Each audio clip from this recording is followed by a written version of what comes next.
తెలంగాణ ఆడపడుచ ఆంధ్ర కోడల జర షురూ చేయమల నీ రియల్ ప్రేమ గోల. పెద్దమ్మ చెప్తా వినుకో. ఆ రోజు భానుగారు కూడా ప్రసాదం తీసుకొని రావడం జరిగింది. వాళ్ళు సాయిబాబా భక్తులు. ఇంకా రెగ్యులర్గా ఆయన కూడా ప్రసాదం తీసుకొస్తూ ఉండేవాళ్ళు. నేను వెళ్ళంగానే వచ్చేవారు ఆయన కూడా. కానీ ఆ రోజు మాత్రం ఆయన మీద దృష్టి పోలేదు. కొన్నాళ్ళు అలాగే నేను పూలు తీసుకొని వెళ్తూ ఉండేదాన్ని. రెగ్యులర్గా వెళ్ళేదానండి. బాబా టెంపుల్ పక్కనే కదా, పక్కనే ఉంటుంది మా ఇంటి పక్కనే. నాన్న రెగ్యులర్గా వెళ్ళాలి అని చెప్తే సరే అని నేను పూలు చాలా ఉండేవి మా ఇంట్లో. పూలు మాల కట్టుకొని వెళ్తూ ఉండేదాన్ని.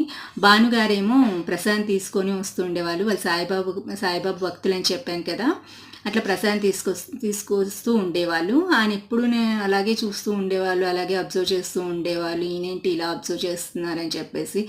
నేను అసలు చాలా రోజులు మాట్లాడలేదు. ఆయన కూడా నా పని నేను చేసుకునేదాన్ని, వచ్చేసేదాన్ని.